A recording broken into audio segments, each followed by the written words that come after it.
What would you say about where the stocks are trading right now relative to silver?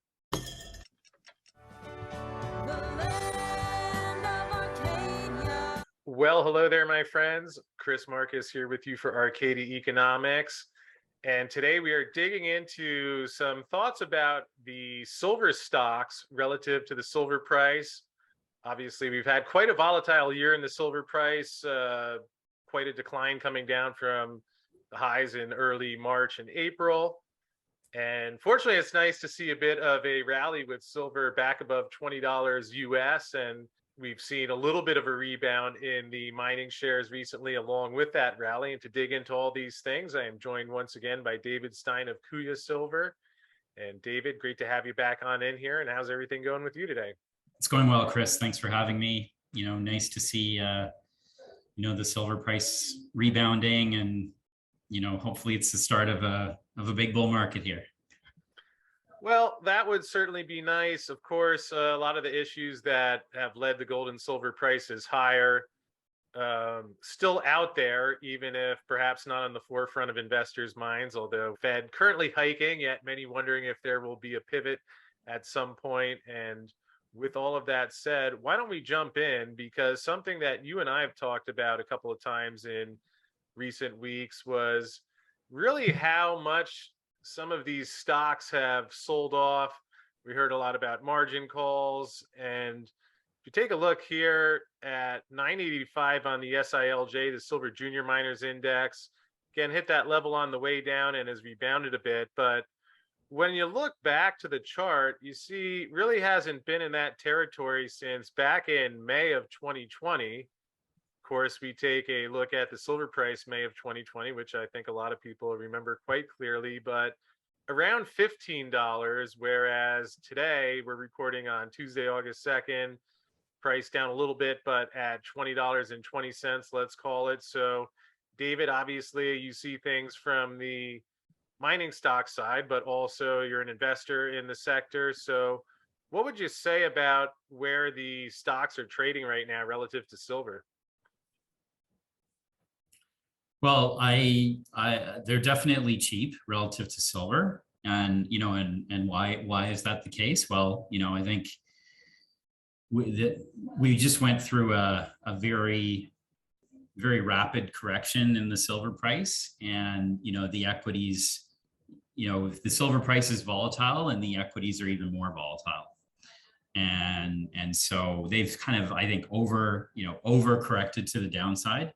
And you kind of see that in that, that quick analysis that you just did, where, the SILJ is trading at where silver, at levels where last time we were trading at those levels, silver was at $15 in early 2020. Of course, that was right before a big run upwards that was, very profitable for investors who were long at that point in time back in early 2020. So look, I think that's where we're at right now.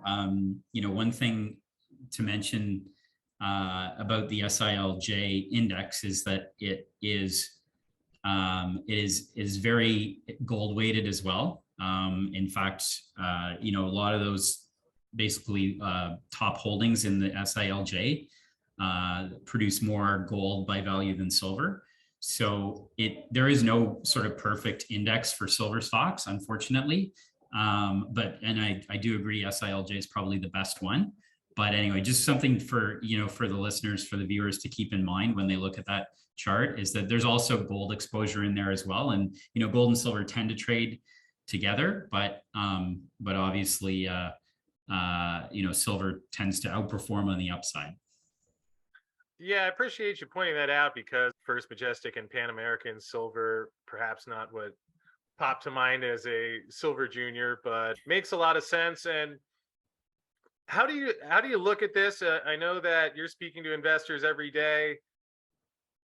What's the trade-off between people worried about further downside versus when to get back in? How are you and the investors you talk with looking at that? Well, Chris, all I can say right now is that if we are, starting a, sort of an upward momentum here, we're very, very early on it. And what I'm seeing, personally is more existing investors who know the story buying to to average down essentially and get in at this very low price right now that that we haven't seen. In the case of Kuya, we've never been this low since we did our RTO. So about 2 years ago. So so I think I would imagine it's similar for all the a lot of junior companies that are out there. I think when things get more exciting is when new money starts to come in to the sector, and I'm not really seeing that in a big way yet, which tends to again mean that we're still very, very early. So we have the same kind of mining investors sloshing their money around. I'm very thankful that some of it's finding its way into Kuya in the last couple of weeks, which has been great. But it's certainly not an indication that generalists are buying precious metals yet, and that really should happen as if this kind of Fed pivot story starts to play out further. Yeah, so is it a matter of just when you approach this looking for projects that you like in the longer term? I know you've been through a bunch of these cycles and seen this before, and is that really the way that investors need to approach this and be willing to hang in there for a couple of years if they believe in a particular project? Look, I think there's no question that owning a good mining project, regardless of what commodity it's in, for for a long period of time, is way more beneficial than trying to sort of trade around it in the short term. And what that does mean is that when you do get a crappy market and you do have things getting probably cheaper than they really should be on a fundamental basis, that hopefully you have some capital that you can step in and average your price.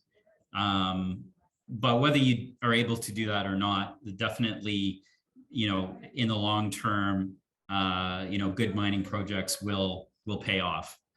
And so yeah, I mean, I think that's the trap that a lot of investors / speculators fall into, is that they get very short-term driven or leveraged and forced to sell in some cases when things go down. And we are in a very volatile sector, so don't buy all your position all at once, and buy it over a period of time, dollar cost average, as they say, and have something on the sidelines so that you can jump on really great opportunities when they do happen. Yeah, and you also mentioned in there the margin element. And at least from my perspective, I've often felt like if there was ever a particular market where margin could really be adding an additional risk into the process, silver would be it. Maybe silver stocks, even taking that a step further. Any thoughts on the margin component?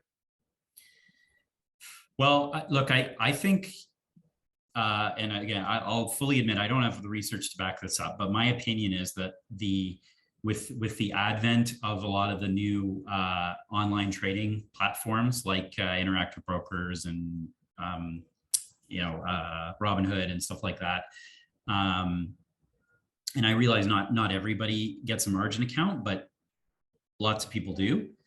And when things are going well, it's very tempting to start to borrow against your stock holdings, right? And make more investments. Of course, when the market goes down, and by the way, when we were going down in the silver, with the silver equities, the silver stocks, the general market was going down at the same time. Facebook and Peloton and Tesla and all these, they were all going down too, right? So what that means is the value of people's portfolios in general, forget about what sector they're in, is going down. And that's bound to cause going down fast, and that's bound to cause some margin calls. I can tell you with our stock specifically, we saw it. You can see the margin call action happen because it typically happens at the end of the trading day, and basically the broker gives the investor notice that you need to take care of this, or we will take care of it for you. And if they don't take care of it, then sometime in the last, let's say 30 minutes, or even right down to the last right before 4 o'clock on the trading day, they just liquidate positions, right, to get the margin back in shape. So we definitely saw that, back, in the last month or two. Not seeing it anymore, thank goodness. But it's something if you watch the trading, you can definitely pick up on that. Yeah, and certainly it's been some interesting trading. We see the Fed hike its second month in a row, 75 basis points. Although the stock market actually been rallying for the past month or so, the bond market rallying quite a bit, especially since that move. Are you surprised by the reaction that we've seen there? I know some are calling for the Fed pivot. That wasn't really my interpretation after watching Jerome Powell's press conference last week, but are you a little bit surprised by that? And any thoughts on what we might see going forward there? I'm actually not that surprised because, I agree with you that the definitely I guess the Fed forward guidance is murky, but the bottom line is, the market had been falling so fast in general that, investors are really looking for any kind of change in direction, right? And they got it, I think, with with what's been happening recently, and so it doesn't surprise me, again, just given the magnitude of how fast the market went down, that that people are looking for some kind of signal to get buying again. Whether or not this is a dead cat bounce, or whether this is the start of a new trend, longer term trend, remains to be seen, of course. But I think that's what's happening here. People know their stocks can't go down to zero. There's some tech stocks that are down like 80-90%, that are real businesses, that they're not worth zero. So just like our company, we're way down. I don't know the percentage off of, depending on when you start measuring. We have a valuable company. We've actually been doing things this year, and adding value to our asset base. But stock price kept going down because of the general market conditions, in my opinion. So people are looking for the signal, like this is over, I can step in and start buying here. And that's what's happening. Yeah, I think it's a confusing environment for a lot of people out there, because when they're talking about inflation readings coming down, I'm not talking about the actual price coming down, but just the rate of increase pausing. And some of the recent economic data indicators, the PMIs, have been showing some contraction. And along those lines, I'm curious, what have you been seeing in terms of costs for the silver projects? Have things stabilized a little bit, or what is the environment like for the things that you have to pay for Kuya right now? Well, I mean, we did a PEA on our on a mill construction project, which we released the numbers in May, and the full report came out in June. But so relatively recently, but I think even in the past 3 months, we've seen some hints that when we go to build that project, things will be a little more expensive. They may come back down again, but I think if we were to build it today, things like steel, rebar, concrete would be a little more expensive. I mean, still well within our contingency that we had forecasted, but nevertheless, there are real costs. I think, labor will be something that, that could rise as well, in general, because, you can't have the inflation and people's wages stagnate, right? That's just a recipe for disaster with respect to, just workers in general, whether they're in unions or not, right? They they need to make enough to pay for things. So I think that's those are all things that are creep. We call it creep, cost creep. I think we're seeing it. Hard to hard to put a number on it right now. but it's probably in line with, the general trend of inflation, frankly. With all that said, David, perhaps you could give an update on what you're doing with Kuya and anything that you would like to pass along to your investors. Well, look, I think with, for us, just we're continuing to, to develop our projects, our flagship project in Peru, the Bethania silver project. And, we've done quite a lot of work this year with a resource estimate. We've done new exploration earlier this year, which is going to ultimately add to the resource, we think, but we've discovered new veins.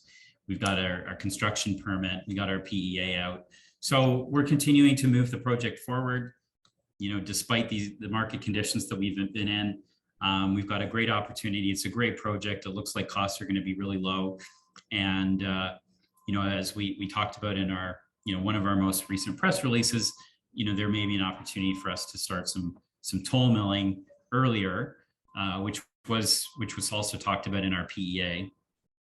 And, that could get us some production and cash flow even faster than, it was already pretty fast, but we could get it potentially even faster than we previously thought. So those are all things that we're looking at right now. And I would just encourage people to continue to follow us. Get on our website, kuyasilver.com. If you want to ask management any questions or arrange a call with us, we're always happy and willing to speak with investors. Yeah, and in terms of what you mentioned about the toll milling, is there a timeline on, I know you're trying to get into production and begin that repayback period. What kind of timeline are you looking at there right now? Well, you'll see us announce some agreements related to that first.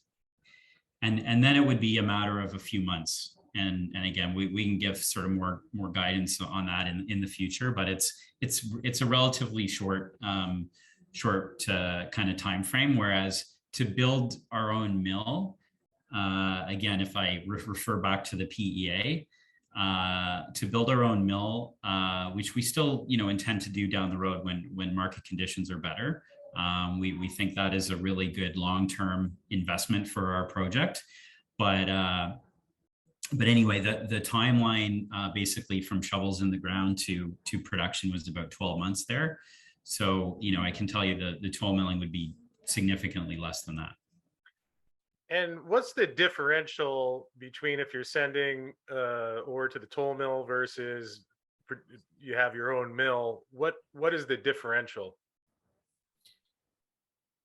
Well, in order to really understand the differential, you have to look at basically the same grades. So mining the same grades, which may or may not actually be the case in reality, right? Because your grade changes throughout your mine plan. But if grades are equal, then basically the toll milling is going to be a bit more expensive on your operating cost, on your all-in sustaining cost or your operating costs, because you're going to pay the toll mill a fee per ton, and there'll be also a little bit of extra trucking depending on how far away that mill is. So look, I think that could add for us maybe a few something like $2 or $3 an ounce. Just a guess. We're still working on the numbers and we're still negotiating on that as well. But of course, we're also planning to mine higher grade initially than the average grade life of mine, so that knocks the cost back down again. The grade is actually a bigger factor than whether or not we toll mill or not. Toll milling is sort of a classic OPEX versus CAPEX trade-off. So your costs are higher, but the CAPEX is minimal, right? It's almost nothing compared to, you want to lower your costs, you got to make that capital investment in a plant. And, again, given the size and scale of the project that we have and the exploration potential that we're starting to, kind of uncover and show the market, we strongly believe that, the future of Bethania, will justify a mill, but in the meantime, it's something that we can get a head start on, and there's a lot of collateral benefits. Even if the cash flows are modest, You know, it helps us to de-risk the project technically or operationally, build up our team, build some credibility with the, you know, with the local mining environment where we are, the community, the suppliers, the contractors, you know, so there's a lot of, I think, you know, collateral benefit to, you know, getting into production. And, you know, a lot of our investors like that about Kuya. They like that we're, you know, we're a near-term producer and we're not just going to be drilling forever and raising, you know, raising money to drill every 6 months. I mean, so that's something that, you know, that we want to keep in mind. You know, not to say there's anything wrong with drilling all the time, and you know, we think we have got a huge project here, and we do want to drill the crap out of it over the coming years. But you know, I think it's important for us to get into production as well, and give our investors what they want. Yeah, there certainly is something to be said for generating cash flow. And for anybody that has questions, again, you can find out more at kuyasilver.com. Just go over to the contact tab. And David, appreciate you joining me as always to share some insight on both the investing side as well as what you guys are doing at Kuya.